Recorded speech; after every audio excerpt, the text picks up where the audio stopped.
Olá, senhoras e senhores, com vocês, o professor José Diogo, e no encontro de hoje falaremos sobre a segunda e terceira leis da termodinâmica. A intenção aqui é trazer uma abordagem bem básica a respeito dessas duas importantes leis para a termodinâmica, mas antes de falarmos das leis em si, vamos apresentar alguns conceitos básicos. Vamos lá, vamos inicialmente falar sobre mudança espontânea. Processos físicos e químicos ocorrem numa direção preferencial no tempo. Então, se considerarmos um bloco e se soltarmos esse bloco, a direção preferencial é que o bloco caia. Se o bloco estiver no chão, não acontece do bloco ser suspenso a menos que alguém o levante, mas espontaneamente o bloco não sairá do chão e será arremessado, a menos que alguma ação de natureza sobrenatural ocorra. Um outro exemplo é que, se considerarmos uma certa quantidade de moléculas em um sistema, a tendência natural é das moléculas se dissiparem no sistema e não ocorrer o processo inverso. A exemplo, temos moléculas, quando são adicionadas em um dado solvente, tais moléculas tendem a se dissolverem espontaneamente, ou seja, as moléculas tendem a se dissiparem no meio. Processos espontâneos são aqueles que só podem ser revertidos pela adição de trabalho no sistema. Então, se o processo ocorre espontaneamente em uma direção, para fazermos com que o processo ocorra na direção inversa, devemos realizar trabalhos sobre o sistema. Espontaneidade não está associada à velocidade com a qual o processo ocorre. Vejam que estamos entrando no mérito de indicar se o processo ele ocorre sem a realização de trabalho, não estamos citando se o processo vai ocorrer rapidamente ou lentamente.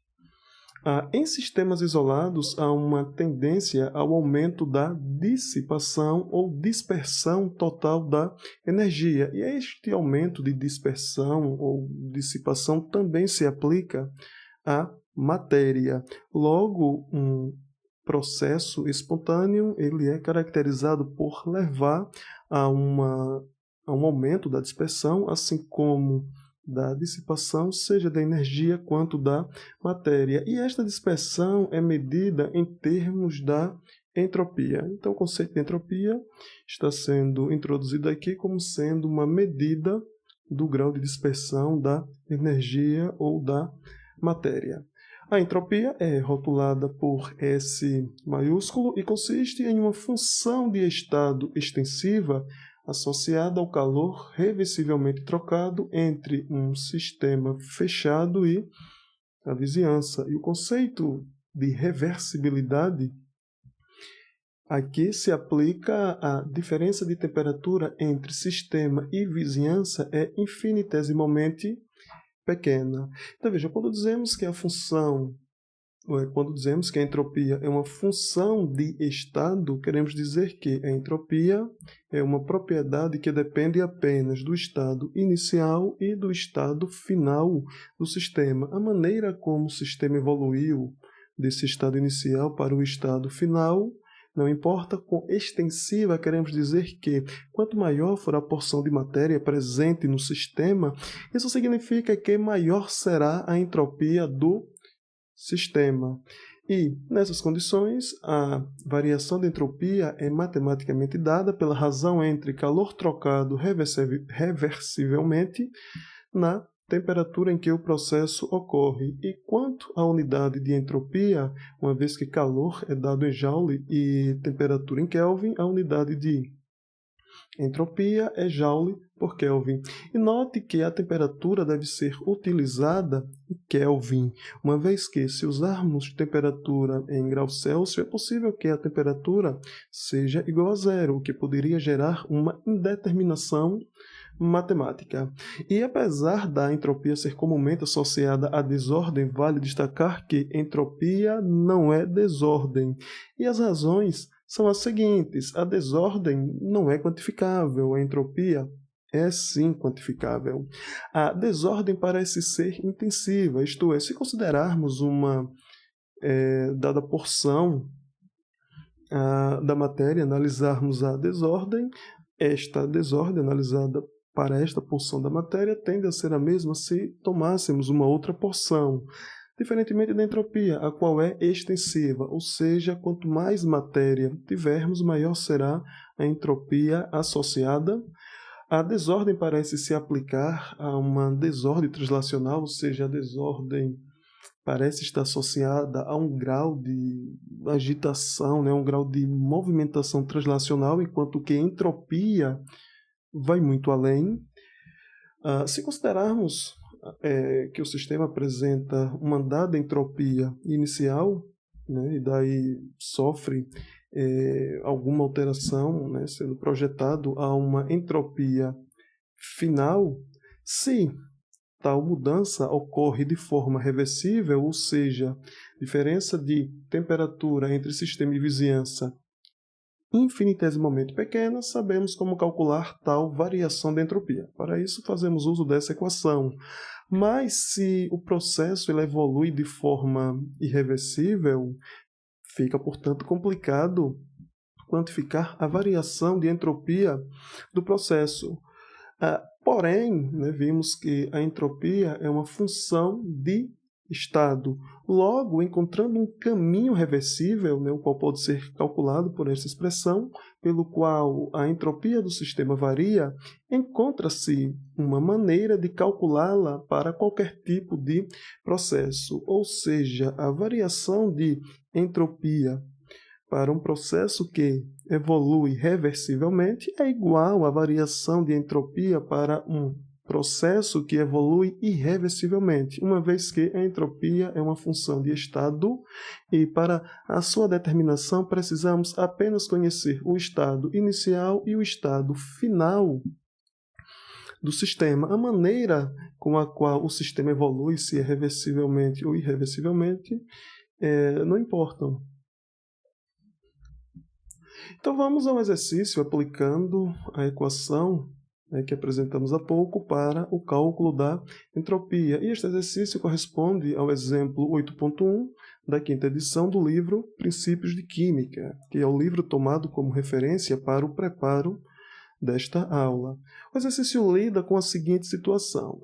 Colocou-se um balão grande com água em um aquecedor, e 100 joules de energia foram transferidos reversivelmente para a água em uma temperatura de 25 graus Celsius. O problema quer saber qual é a variação de entropia da água. Bom, para calcular a variação de entropia da água, fazemos uso, portanto, da seguinte expressão: ΔS igual a calor trocado reversivelmente sobre temperatura. O detalhe aqui é que a temperatura foi dada em graus Celsius e devemos, antes de calcular a entropia, converter esta temperatura para Kelvin. Além disso, o calor foi transferido para o sistema, portanto, o calor com o qual estamos lidando é positivo, né? Uma vez que o fornecimento deste calor para o sistema faz com que a energia interna do sistema aumente. Então vamos ao nosso cálculo. A variação de entropia é, portanto, a razão entre mais 100 joules, né? 100 joules, o calor transferido para o sistema, sobre a temperatura dada no problema, 25 graus Celsius, só que convertida para Kelvin. Está aí o resultado, ou seja, ao transferirmos 100 joules de calor para o sistema, temos uma elevação da entropia no sistema de 0,336 joule por Kelvin. Isso quando o processo ocorre a 25 graus Celsius. E vale lembrar que é importante sempre explicitar o sinal quando ocorrer uma variação de uma quantidade, mesmo se a variação for positiva. E como a água está absorvendo energia na forma de calor, naturalmente a entropia do sistema tende a aumentar. Aqui temos uma outra questão que lida com uma situação diferente. temos um problema que pede para calcular a variação de entropia de um grande bloco de gelo quando 50 joules de energia na forma de calor são removidos reversivelmente em uma geladeira em 0 graus Celsius. Veja que o calor agora foi removido, portanto, o calor é menos 50 joules, uma vez que ele foi retirado do sistema. E notem que a temperatura foi dada em graus Celsius também, e se fôssemos utilizar tal temperatura em graus Celsius diretamente na expressão que fornece o cálculo da variação de entropia, teríamos uma indeterminação matemática, né? Por isso que temos que converter de graus Celsius para Kelvin. Então, fazendo uso do calor dado no problema, assim como da temperatura dada no problema, porém convertida para Kelvin, calculamos assim a variação de entropia. Vejam que nesse caso a entropia sofre um decréscimo em razão de ter sido retirado o calor do sistema, né? Diferentemente do primeiro caso que analisamos.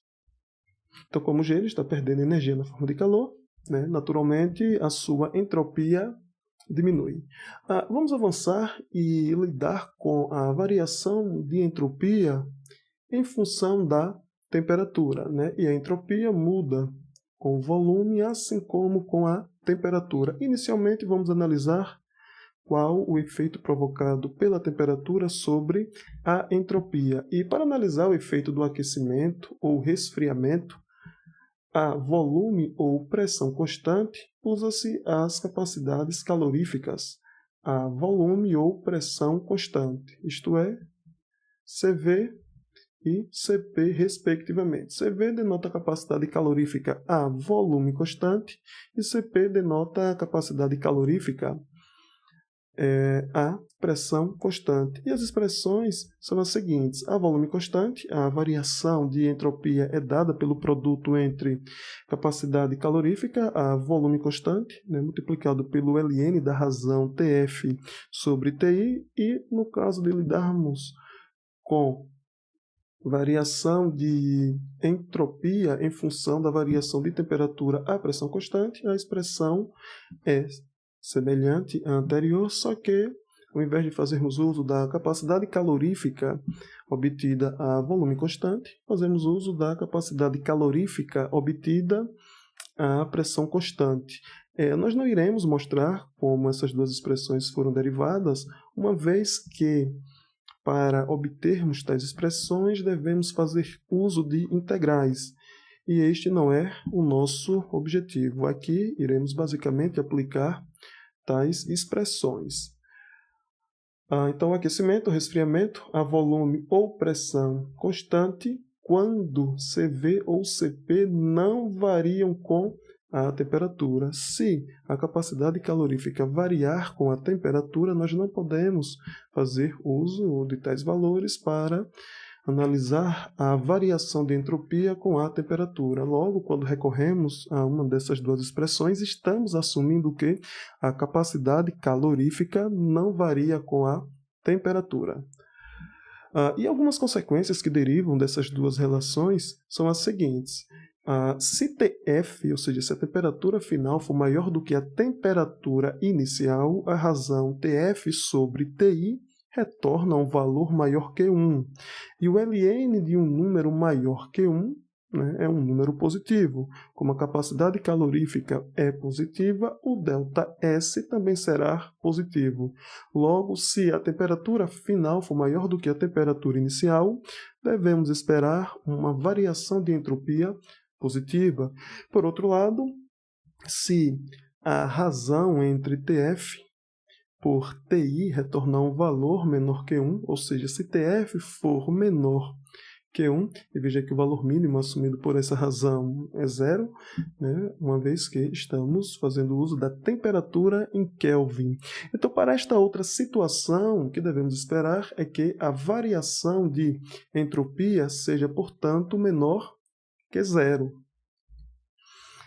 Para um processo reversível adiabático, ou seja, para um processo que ocorre sem que tenhamos uma troca de calor, né, ou seja, o calor trocado é igual a 0, como consequência, a variação de entropia será zero, né? Uma vez que a variação de entropia é dada pelo calor trocado reversivelmente sobre temperatura. Logo, processo reversível adiabático apresenta variação de entropia igual a zero. Vamos a um exercício aplicando uma das duas expressões que acabamos de ver.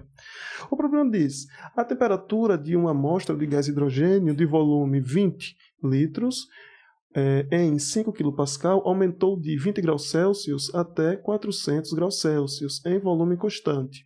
O problema quer saber qual é a variação de entropia do nitrogênio.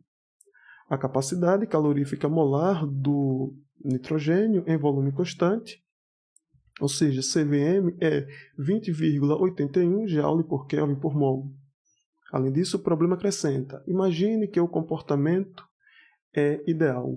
Então, nesse problema, vamos lidar com o cálculo da variação de entropia provocada por um aumento de temperatura a volume constante, tal como afirmado no problema.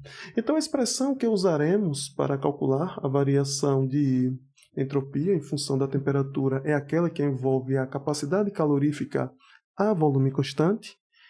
Imaginar que a amostra apresenta comportamento ideal significa dizer que o gás presente se comporta segundo a equação dos gases ideais, isto é, PV igual a nRT. Essa equação será importante. E, além disso, o problema fornece o valor da constante dos gases. O destaque que eu dou aqui é o seguinte: olha, CV é igual ao produto entre quantidade de matéria e CVM, ou seja, capacidade calorífica molar. O problema nos deu o valor da capacidade calorífica molar a volume constante. E, se tivermos o valor da quantidade de matéria presente, teremos, assim, condições de calcular a capacidade calorífica e, como consequência, desde que temos os valores de TF e de TI, podemos calcular a variação de entropia que é pedida pelo problema. Veja, nós não temos o valor da quantidade de matéria presente no sistema, porém o fato do sistema se comportar idealmente nos permite utilizar a expressão dos gases ideais. Porém, os valores de temperatura foram dados em graus Celsius e devemos converter para Kelvin. Logo, começaremos convertendo os valores dados de temperatura para Kelvin. Deixe-me limpar aqui a tela para facilitar a visualização. Então, vejam, 20 graus Celsius é igual a 293,15 Kelvin e 400 graus Celsius é igual a 673,15 Kelvin. Logo, as temperaturas foram convertidas, logo, essa porção aqui, Ln envolvendo uma razão entre TF e TI, pode ser calculada. A nossa meta agora é determinar quanto vale CV. Então, como afirmamos há pouco, CV é igual ao produto entre quantidade de matéria e capacidade calorífica molar a volume constante, mas o nosso impedimento para calcular a capacidade calorífica consiste na determinação da quantidade de matéria. E para determinar a quantidade de matéria, vamos fazer uso desta expressão. Então, o que fizemos foi rearranjar a expressão de forma a escrever N, quantidade de matéria, em função das outras quantidades. Vejam que o problema fornece a pressão fornecida no problema foi de 5 kPa, daí substituímos o K de quilo por 10 a 3. O problema forneceu um volume igual a 20 litros, porém a constante dos gases ideais é dada em Joule, e sabemos que Joule é igual a Pascal metro cúbico, ou seja, devemos utilizar a unidade de volume como sendo metro cúbico. Logo, a conversão foi feita de litros para metro cúbico, e 20 litros é igual a 10 elevado a menos 3 metros cúbicos, ou seja, este é o volume que devemos utilizar, a constante dos gases foi devidamente substituída e a temperatura que é utilizada para calcular a quantidade de matéria presente é a temperatura inicial em Kelvin, né? E devemos utilizar o valor em Kelvin, uma vez que Kelvin é a unidade de temperatura que aparece na constante dos gases ideais, né? Fazendo a devida substituição e resolvendo as continhas, vocês obterão também o valor de 0,0403 mols. Pronto. Agora que temos a quantidade de matéria presente, temos condições de calcular a capacidade calorífica. Então, a capacidade calorífica é dada pelo produto entre a quantidade de matéria que acabamos de calcular e a capacidade calorífica molar que foi dada no problema, né? Com isso, a capacidade calorífica correspondente está aí, 0,839 joule por Kelvin. Portanto, nos resta agora substituir capacidade calorífica, que acabamos de calcular, e as temperaturas em Kelvin, para então avaliarmos qual é a variação de entropia sofrida pelo sistema. Temos, portanto, um aumento de temperatura, não é isso? Ou seja, a temperatura aumenta de 20 graus Celsius para 400 graus Celsius e, como esperado, se temos um aumento de temperatura, temos como consequência um aumento da entropia, portanto, variação de entropia positiva. No caso da variação de entropia em função do volume, a derivação é um pouco mais simples e vamos mostrar aqui em detalhes. Então, para relacionar a quantidade de calor Q de uma expansão isotérmica reversível com a mudança de volume do gás, usa-se, né, esta expressão. Essa expressão consiste na representação matemática da primeira lei da termodinâmica, né, a qual lida que um sistema fechado troca energia na forma de calor e trabalho, né? Ou seja, por meio dessas duas modalidades de trocas de energia, a variação da energia interna do sistema varia. Para a expansão isotérmica de um gás ideal, veja, isotérmica implica em temperatura inicial igual a temperatura final. Então, para esta situação, temos que a variação de energia interna é nula.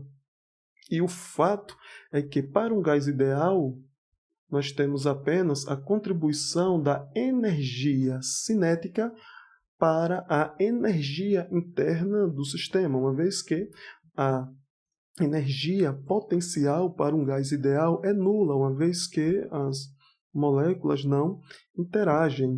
E a energia cinética é uma função da temperatura.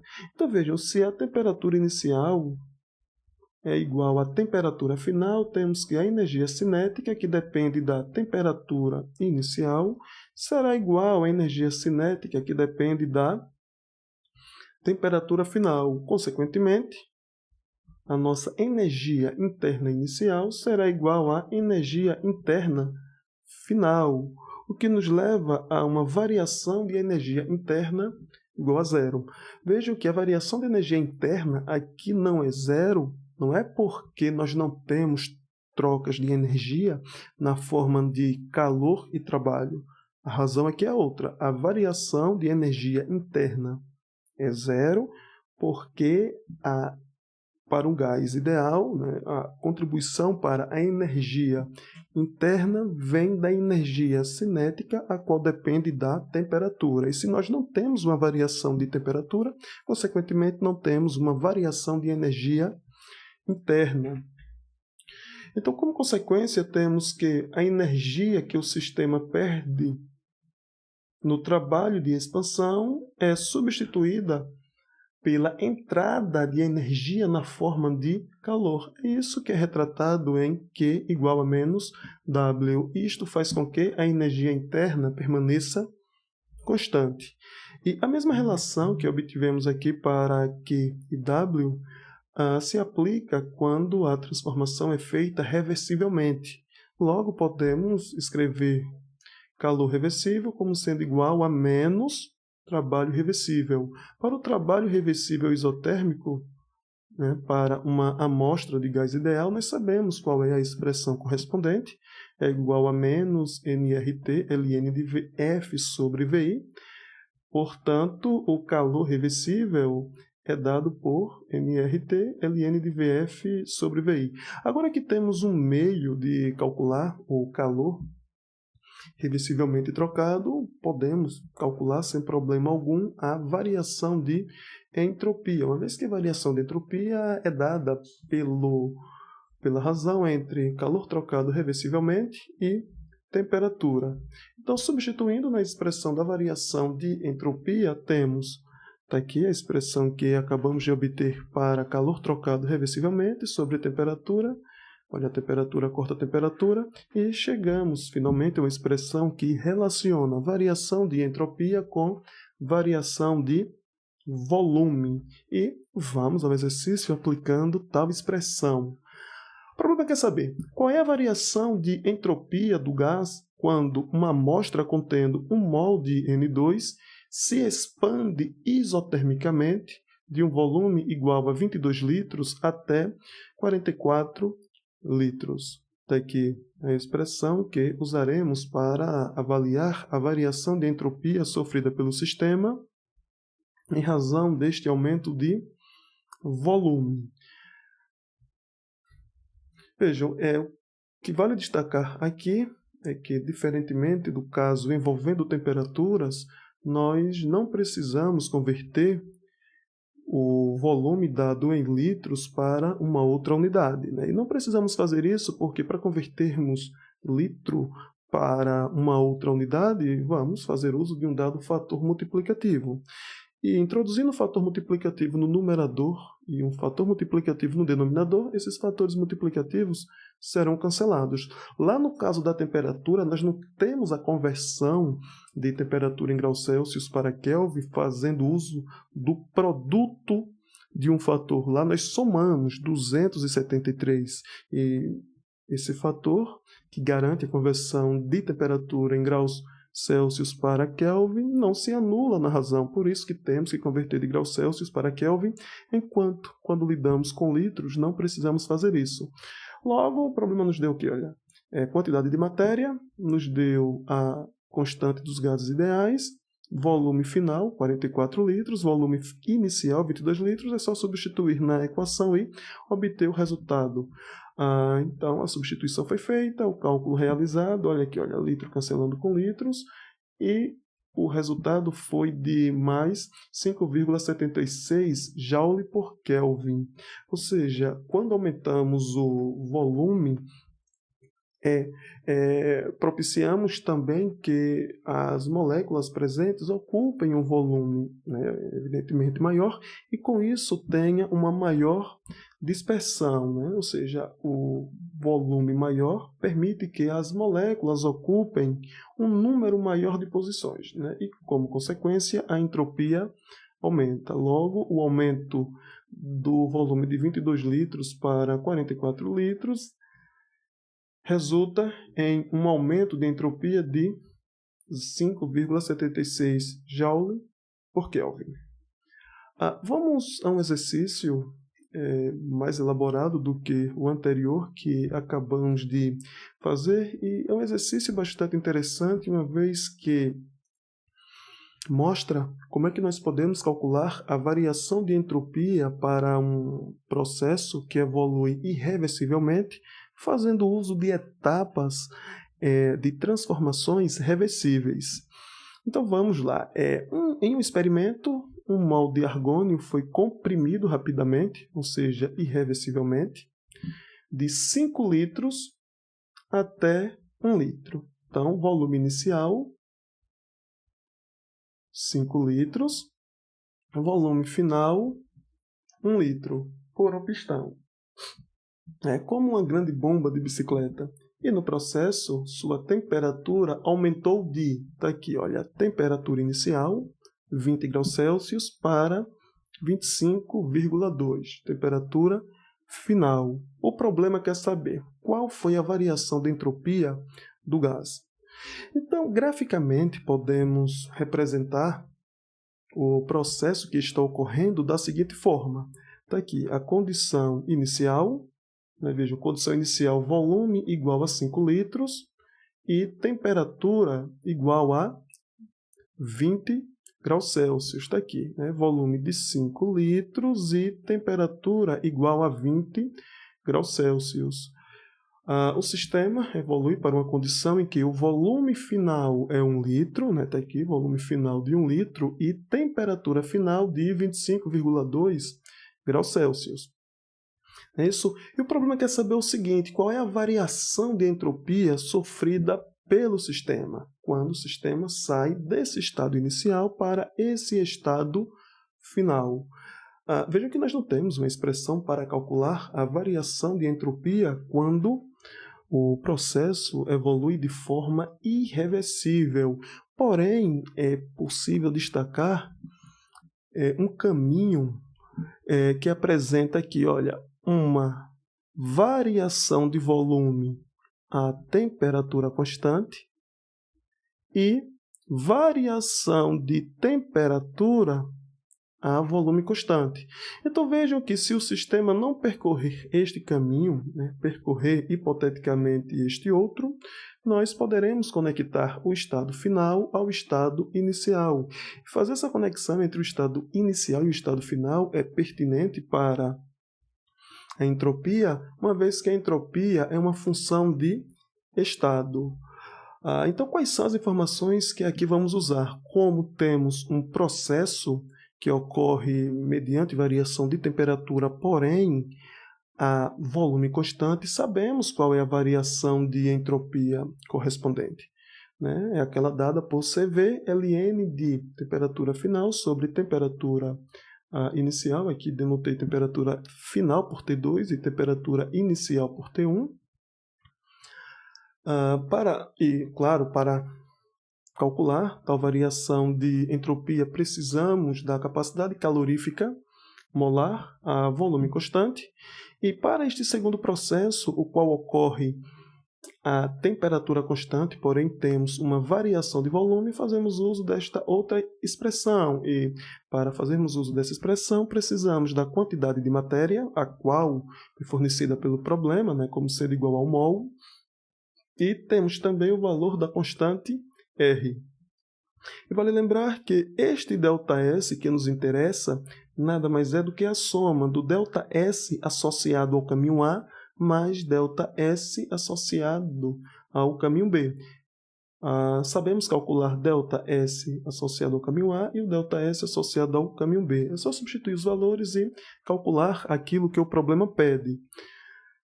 E o que nós estamos fazendo aqui é buscando caminhos reversíveis que levam à mesma mudança de estado que o processo irreversível em questão. Vimos no problema anterior que para calcularmos a variação de entropia com a variação de temperatura a volume constante, precisamos calcular a capacidade calorífica, a qual depende da capacidade calorífica molar a volume constante. E para fazermos tal cálculo, precisamos da quantidade de matéria, né? Uma vez que produto, quantidade de matéria e capacidade calorífica molar a volume constante, né? Esse produto fornece a capacidade calorífica a volume constante, e tendo a capacidade calorífica a volume constante juntamente com volume final e volume inicial, podemos calcular a variação de entropia correspondente. Então, o que eu fiz aqui foi substituir este valor de capacidade calorífica a volume constante que calculamos. Vejam que convertemos a temperatura final de 25,2 graus Celsius para Kelvin, né? Somamos, portanto, 273,15 e fizemos tal operação também para o volume inicial de 20 graus Celsius. Com isso, tivemos condições de calcular esta primeira parcela, né? Tivemos condições de calcular a variação de entropia associada a este caminho aqui, olha, que apresenta volume constante, né? Porém, variação de temperatura. Bom, vamos calcular agora a variação de entropia do caminho B. Para isso, precisamos da quantidade de matéria, está aqui, fornecida pelo problema, constante dos gases ideais está aí, e volume. Vejam que o volume final é 1 litro e o volume inicial é 5 litros. Está aí, calculamos também, né, a variação de entropia para este caminho. Uma vez que temos tanto ΔSA quanto ΔSB, podemos fazer a soma, né, das duas parcelas, e com isso chegamos à variação de entropia pedida pelo problema, né? Então veja que a redução de volume leva a uma redução da entropia, enquanto que o aumento de temperatura leva a um aumento de entropia. E como no balanço geral aqui obtivemos uma variação de entropia negativa, isso significa que a redução de volume, né, a qual está associada a uma redução da entropia, domina o aumento de temperatura, né, que foi provocado, levando assim a uma redução da entropia. Bom, agora que os conceitos foram apresentados, vamos à segunda lei da termodinâmica. Então, pessoal, processos espontâneos em sistemas isolados, e sistemas isolados são aqueles onde não há troca nem de energia e nem de matéria, são aqueles que resultam no aumento da entropia destes sistemas. Então, processos espontâneos para sistemas isolados são caracterizados por uma variação de entropia positiva. Vamos considerar uma situação que sabemos ser espontânea, que é a expansão livre de um gás ideal. Então, se considerarmos um recipiente em que a amostra gasosa está confinada em um dos lados do recipiente, né, devido à presença de uma barreira, se retirarmos tal barreira, é sabido que a amostra gasosa vai tender a ocupar todo o espaço disponível. Então vejam que o nosso volume final é maior do que o volume inicial. E já vimos aqui uma expressão que permite calcular a variação de entropia como uma função da variação de volume. Então, desde que o volume final é maior do que o volume inicial, temos que a razão volume final sobre o volume inicial retornará um número maior que 1, e desde que o argumento do Ln seja um número maior que 1, o resultado será positivo. E daí, ΔS positivo, né? No caso da expansão livre de gás ideal, ΔS é positivo quando temos um aumento do volume ocupado pela amostra gasosa. Um outro cenário em que temos também um processo espontâneo diz respeito ao equilíbrio térmico. E sabemos que o equilíbrio térmico é atingido mediante troca de energia, né? Ou melhor, mediante transferência de energia na forma de calor do sistema mais quente para o sistema mais frio. Então vejam, aqui estamos denotando que o calor flui do primeiro sistema para este segundo sistema, e em razão da direção aqui assumida pela transferência de calor, temos que este compartimento apresenta maior temperatura, né? Então, com isso, a temperatura deste primeiro sistema é maior do que a temperatura do segundo sistema, né? Essa situação é evidentemente espontânea. Então, veja o seguinte, que o calor que é perdido pelo primeiro compartimento é recebido pelo segundo compartimento. E estamos igualando, né, o calor envolvido como sendo igual a Q. Bom, sabemos que a variação de entropia para o presente caso é igual à variação de entropia do primeiro compartimento mais variação de entropia do segundo compartimento. E sabemos que a variação de entropia é dada pela razão calor sobre temperatura, está aqui, Q1 sobre T1, Q2 sobre T2.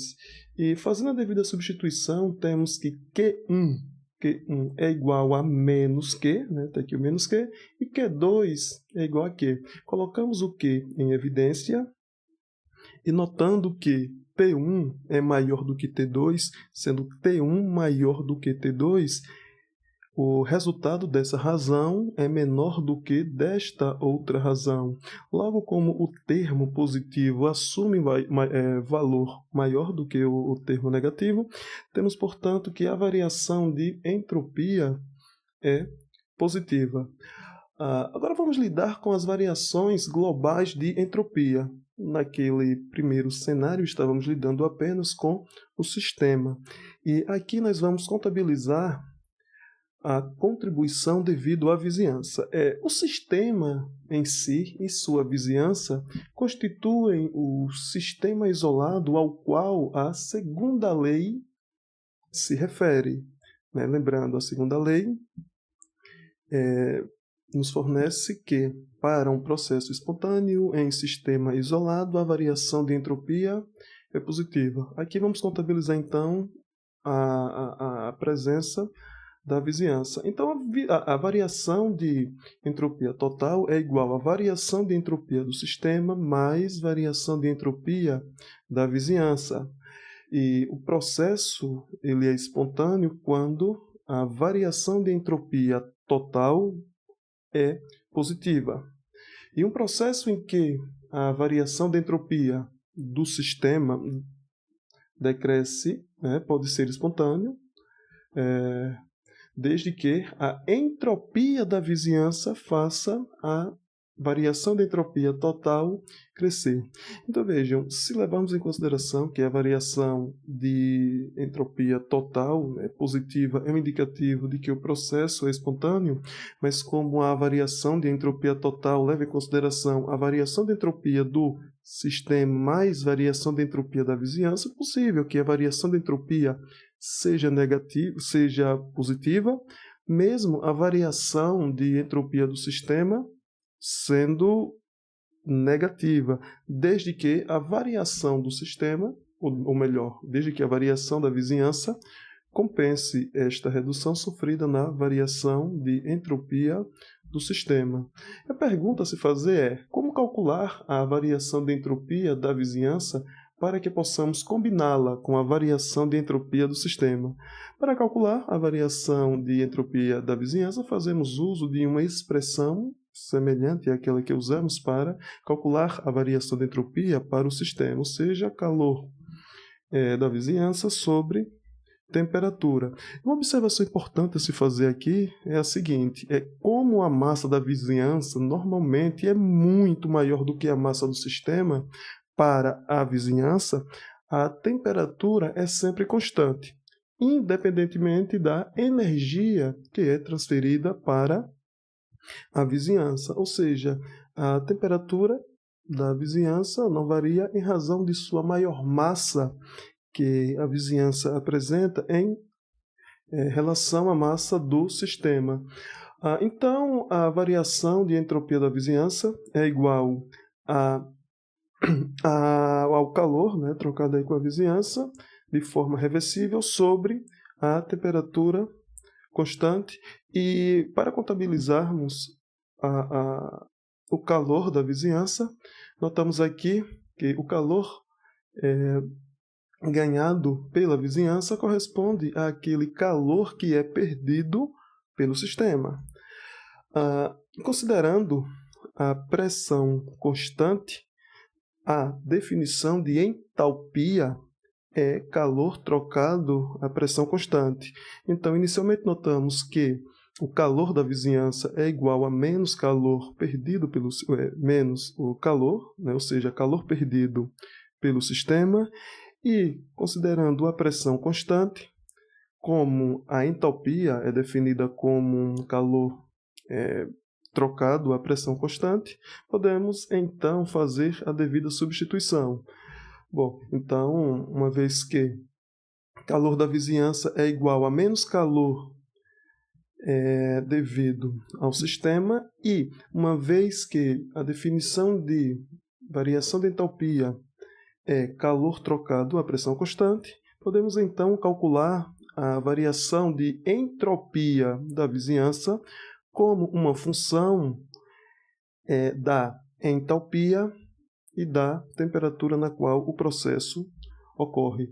Aí, fazendo uso dessa expressão que acabamos de obter para a variação de entropia da vizinhança, obtemos assim uma expressão que permite calcular a variação de entropia total como uma função de quantidades que dependem do sistema.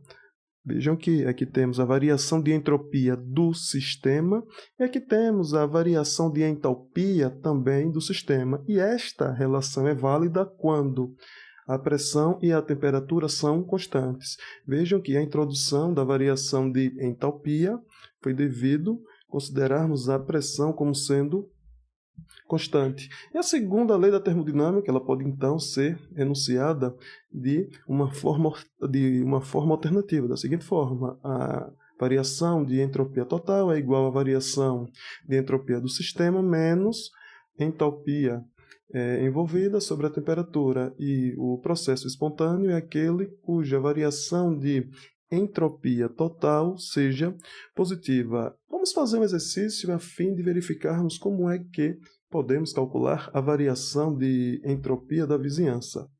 Bom, o problema pede para calcularmos a variação de entropia da vizinhança quando a água congela em menos 10 graus Celsius. Use a variação de entropia de fusão da água é igual a 6 kJ/mol a menos 1 na temperatura em questão. Bom, o problema lida com o congelamento. E sabemos que o congelamento consiste na passagem do estado físico líquido para sólido. E o problema forneceu a entalpia de fusão. A fusão está relacionada à conversão da fase sólida para líquida. E desde que o congelamento é o processo inverso da fusão, temos que a entalpia de congelamento é numericamente igual ao negativo da entalpia de fusão. Está aqui, olha. Isso em virtude de um processo ser o inverso do outro. Então, calculamos a entalpia de congelamento fazendo uso da entalpia de fusão que foi fornecida no problema. Está aqui, menos 6 kJ/mol a menos 1. Daí, nos resta converter agora a temperatura de graus Celsius para Kelvin, tendo a entalpia envolvida juntamente com a temperatura em Kelvin, podemos finalmente calcular a variação de entropia da vizinhança. E veja que a variação de entropia da vizinhança é positiva. Isso significa que no processo de congelamento, o sistema transfere energia para a vizinhança. De fato, o sistema precisa perder energia para sair de um estado em que há um maior grau de agitação dos constituintes, ou seja, estado líquido, para um estado em que os constituintes apresentam menor grau de agitação.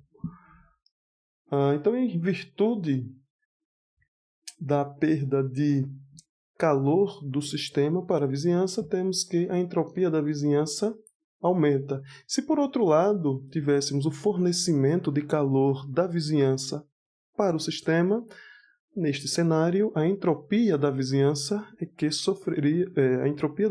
sofreria uma redução.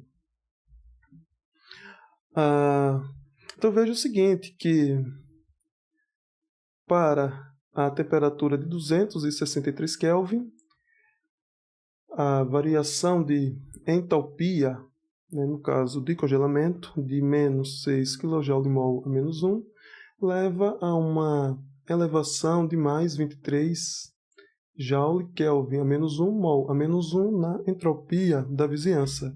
Se quiséssemos calcular a entropia, ou melhor, variação da entropia do sistema, faríamos uso da variação de entropia do congelamento padrão da água, que é igual a menos a variação da entropia de fusão padrão da água, menos 22 Joule/Kelvin a menos 1, e agora que temos a variação de entropia do sistema e da vizinhança, podemos calcular a variação de entropia total. E a variação de entropia total é positiva, indicando que o processo em questão é espontâneo. De fato, a água tende a congelar, né, de forma espontânea quando a temperatura é igual a menos 10 graus Celsius, não é verdade? Então, vamos avançar mais um pouquinho e falar da terceira lei da termodinâmica. E a terceira lei da termodinâmica faz uso do seguinte fato. A entropia de um cristal perfeito de qualquer substância a 0 Kelvin é zero. Isto é, no limite da temperatura tendendo a zero, temos que a entropia molar é igual a zero. Isto para um cristal, isto para um sólido perfeito, né, muito bem ordenado. E usa-se a terceira lei para se obter variações de entropia com relação ao cristal perfeito, isto é, em T igual a zero, até a temperatura de interesse. Então, a terceira lei da termodinâmica ela surge para nos auxiliar a calcular variação de entropia. Isso assumindo que a referência aqui é o cristal perfeito, né, a uma temperatura de 0 Kelvin. Veja como é que funciona. A variação de entropia nada mais é do que a entropia final menos a entropia inicial. Considerando que a referência, considerando que o estado inicial corresponde à temperatura igual a zero, e desde que a entropia na temperatura igual a zero é zero, a nossa variação de entropia passa a ser apenas a entropia na temperatura de interesse. Aí vamos avançar fazendo uso da terceira lei da termodinâmica, falando de entropia padrão de reação. Né? A entropia padrão de reação é denotada por delta RS. Esse símbolo denota que é padrão. Né? Com padrão me refiro a componentes gasosos a uma pressão de 1 bar.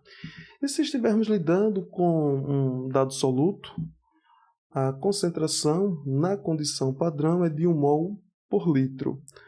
E a entropia padrão de reação, né, consiste em que entropias molares padrão dos produtos menos a dos reagentes, multiplicadas pelos respectivos coeficientes estequiométricos na temperatura de interesse. Ou seja, considerando esta reação genérica, que temos este coeficiente estequiométrico para este reagente, este segundo coeficiente estequiométrico para este segundo reagente. Aqui temos os produtos sendo formados, está aqui coeficiente estequiométrico do primeiro produto, o coeficiente estequiométrico do segundo produto. Então, de posse da reação devidamente balanceada e das entropias molares padrão, as quais são obtidas com a ajuda da terceira lei da termodinâmica, podemos, então, calcular a entropia padrão de reação. Para isso, coeficientes estequiométricos dos produtos, coeficientes estequiométricos dos reagentes, juntamente com entropias molares padrão, as quais são tabeladas. Então vejam que precisamos da equação devidamente balanceada para calcular a variação de entropia ou entropia padrão de reação. Vamos a um exemplo, né, que mostra como fazer uso de tal expressão, considerando a reação de formação da amônia a uma temperatura de 25 graus Celsius. Apesar da pressão padrão ser definida como 1 bar e concentração, né, dos solutos envolvidos como sendo igual a 1 mol litro, e não há uma temperatura padrão, mas é que se costuma utilizar 25 graus Celsius para tabelar as informações. Então, para esta reação em questão, a variação de entropia da reação é dada pelo coeficiente estequiométrico do produto vezes a sua correspondente entropia molar menos coeficiente estequiométrico do reagente vezes a sua entropia molar menos a coeficiente estequiométrico do segundo reagente, né, vezes a sua correspondente entropia molar. Bom, desde que esses valores de entropia são tabelados, né, só constar na tabela quais são os valores, substituir na expressão e, com isso, podemos calcular a variação de entropia da reação, né? Vamos a um segundo exemplo, né? No segundo exemplo, temos a conversão do carbonato de cálcio da forma aragonita para a forma calcita na temperatura de 25 graus Celsius. Para calcular a entropia padrão de reação, precisamos deste valor de entropia molar do carbonato de cálcio, né, na forma calcita, menos entropia molar do carbonato de cálcio na forma aragonita. Temos acesso a essas informações através da consulta em uma tabela, e com isso podemos calcular a variação de entropia associada ao processo.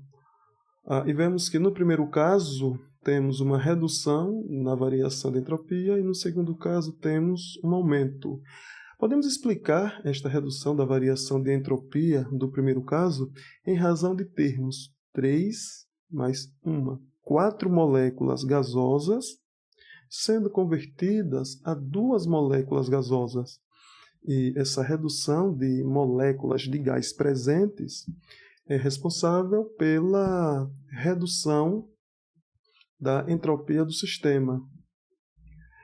Como todas as entropias molares de substâncias puras são positivas, e além disso a entropia molar de uma amostra gasosa é muito maior do que a entropia molar de uma amostra líquida, que é maior do que a entropia de uma substância sólida, e essa ordem decrescente de entropia é em razão, né, do grau de agitação dos constituintes em cada uma dessas fases.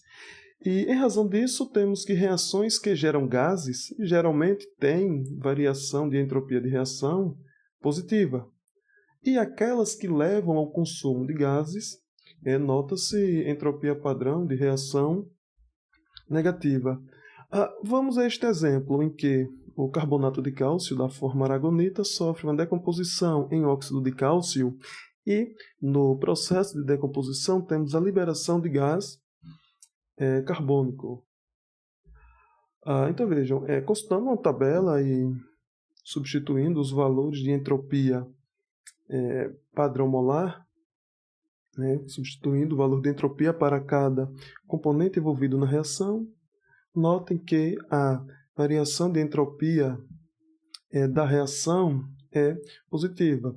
E explicamos esse aumento de entropia reacional em razão da formação de componente gasoso. Se tivéssemos um processo em que um dado componente gasoso é consumido, observaríamos de forma oposta uma redução da entropia reacional. Vamos falar de um outro parâmetro que é muito importante para caracterizar a espontaneidade de uma dada reação, que é a energia de Gibbs. A energia de Gibbs é uma função de estado extensiva relacionada com a entropia total no sistema a pressão e temperatura constantes, definida da seguinte forma. A energia de Gibbs é definida como entalpia menos temperatura vezes entropia. E a variação de energia de Gibbs é dada por ΔG igual a ΔH, delta que multiplica o produto T vezes S. Da regra do produto, da diferenciação, temos que o resultado para delta produto TS será igual a delta de T vezes S e T vezes delta de S, ou seja, delta do produto TS é igual a S que multiplica ΔT mais T que multiplica ΔS. Regra do produto da diferenciação. Fizemos uso deste fato. O menos que aparece na frente de cada termo é consequência desse menos aqui. Bom, desde que a energia de Gibbs é definida a temperatura constante, Veja que se a temperatura for constante, ΔT será igual a zero, ou seja, este ΔT será igual a zero, e este segundo termo é anulado. Com isso, a definição passa a ser ΔG igual a ΔH menos T ΔS. Vamos dividir cada termo por T, né? Ao fazer isso, o T que multiplica a variação de entropia é cancelado, e em seguida o que nós fizemos foi multiplicar cada termo por menos 1, de forma a ficarmos com menos ΔG sobre T igual a variação de entropia menos ΔH sobre T. Mas acontece que este termo corresponde à variação de entropia total. Então, dando uma reorganizada, temos que a energia de Gibbs é igual a menos variação de entropia total vezes temperatura.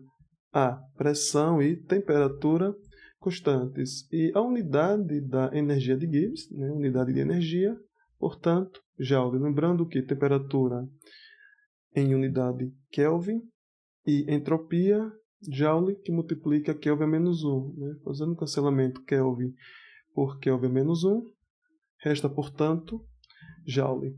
Então vejam, a expressão que acabamos de obter fornece ΔG igual a menos ΔS total, que multiplica T. Para um processo espontâneo, vimos que a variação de entropia total é positiva, desde que a temperatura que usamos é a temperatura absoluta, portanto, seus valores serão sempre positivos.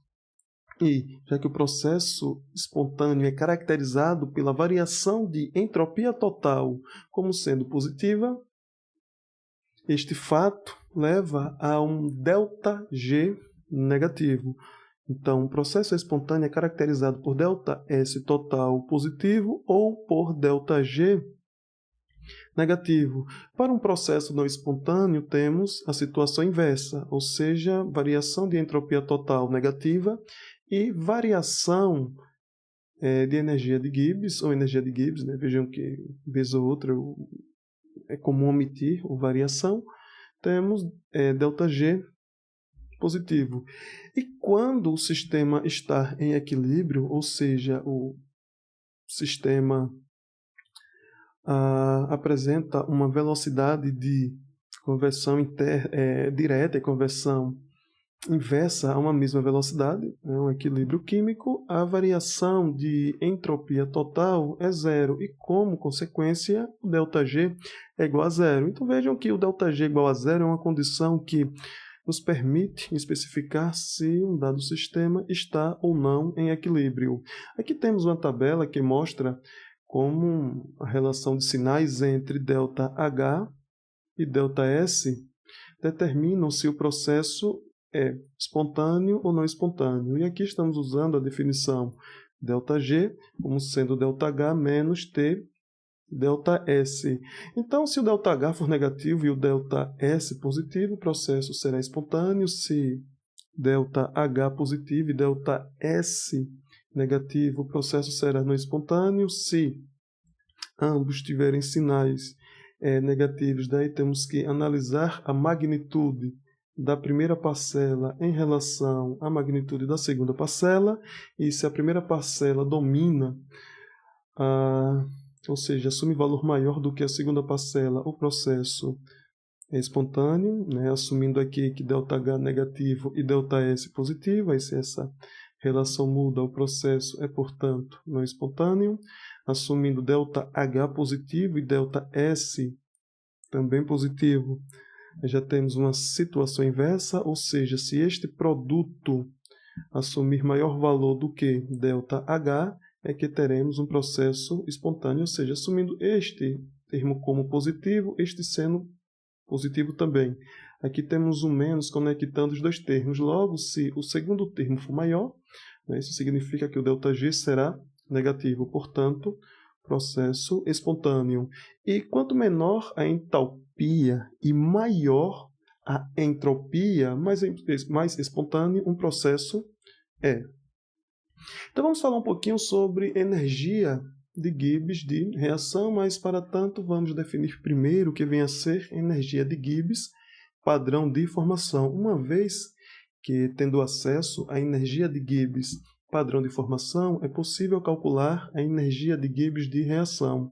A energia de Gibbs padrão de formação é definida como a energia de Gibbs da reação de formação de uma substância por mol desta substância a partir dos elementos na forma mais estável a uma temperatura, a uma dada temperatura e a 1 bar.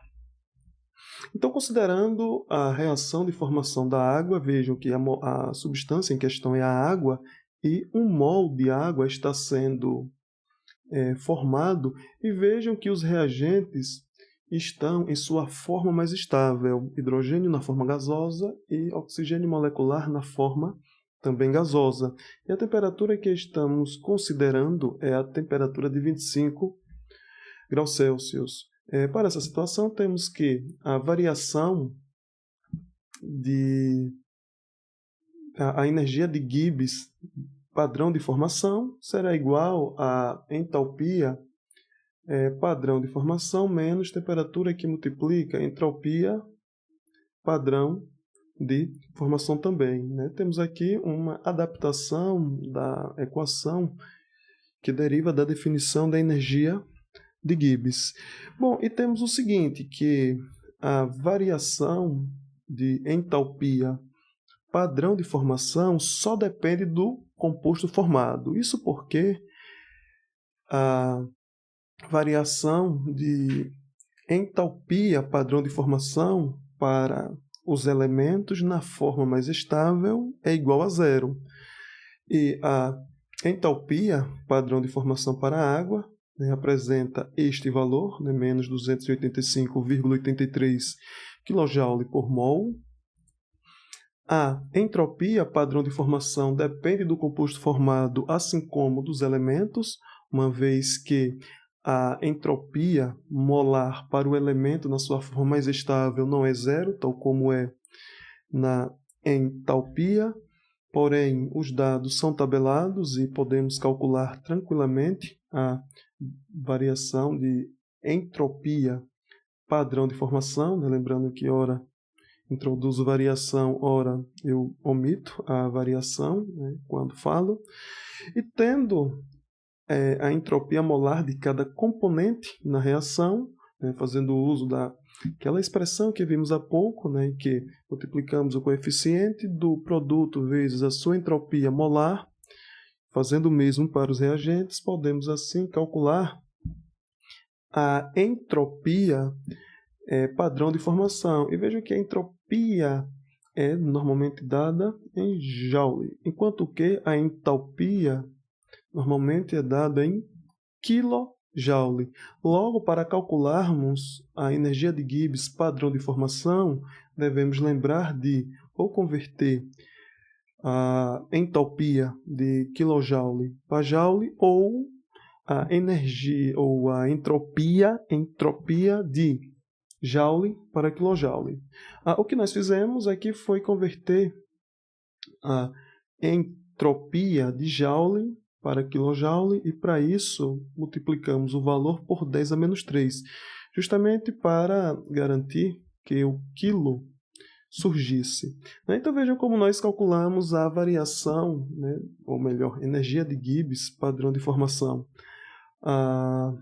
Consideramos a entalpia padrão de formação, está aqui o valor tabelado, fazendo uso dos valores tabelados de entropia molar, calculamos a entropia padrão de formação, está aqui, menos 163,35, introduzimos um 10 a menos 3 justamente para converter de joule para quilojoule, e a temperatura em questão, que é de 25 graus Celsius, convertemos para Kelvin, e daí resolvemos então a conta. Como o ΔG é negativo, isso indica que esta reação é espontânea.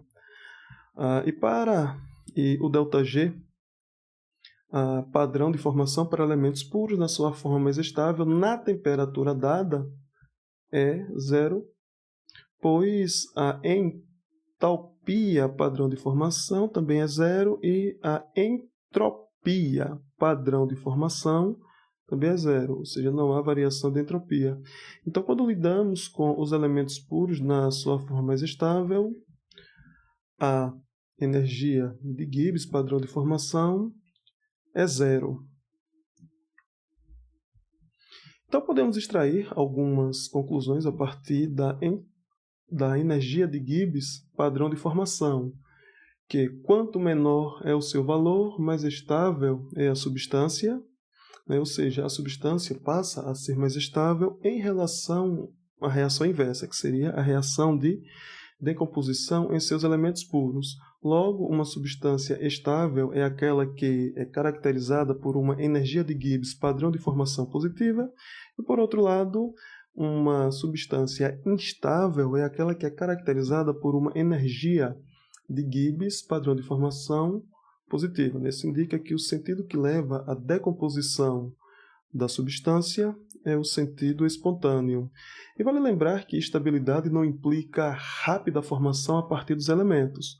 Por exemplo, a água é termodinamicamente estável, né? Como acabamos de ver. A energia de Gibbs, da reação de formação da água a partir dos elementos, na forma mais estável, foi negativo, indicando que a reação de formação da água é uma reação espontânea, porém é uma reação que demora muito para ser formada a partir de O2 e de H2 gasosos. Ou seja, embora a formação da água seja espontânea, é uma reação que ocorre lentamente. Nesse contexto cinético, em que estamos preocupados com a velocidade com a qual o processo ocorre, temos que labilidade indica que a decomposição da substância é muito rápida, e quando a decomposição da substância ocorre de forma lenta, dizemos que a substância é inerte. Tendo definido a energia de Gibbs padrão de formação, agora avançaremos com a energia de Gibbs padrão de reação, que para esta reação genérica é definida desta forma. Então vejam que precisamos da reação devidamente balanceada, uma vez que fazemos uso dos coeficientes estequiométricos juntamente com energia de Gibbs padrão de formação para calcular a energia de Gibbs padrão de reação. Quando os valores de energia de Gibbs padrão de formação não são tabelados, podemos obtê-los sem problema algum, né, usando o procedimento que acabamos de demonstrar.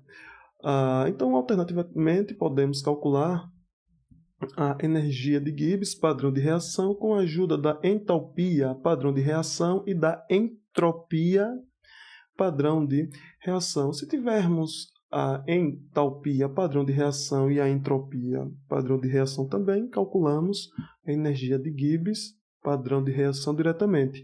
Porém, se tivermos acesso às energias de Gibbs padrão de formação, usamos este outro caminho.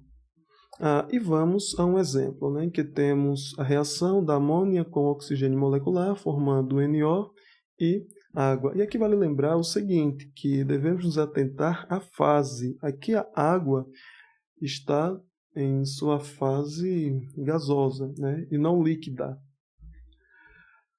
Bom, e qual seria então a energia de Gibbs padrão de reação na temperatura de 25 graus Celsius?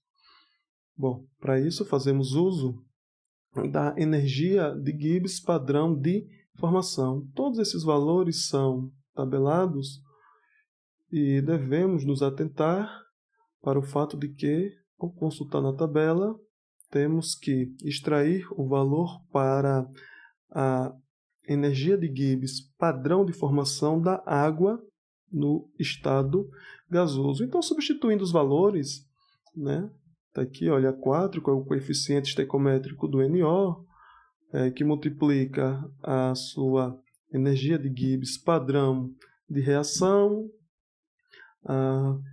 Fazemos o mesmo para a água, né, menos 4, que multiplica a energia de Gibbs padrão de formação para amônia.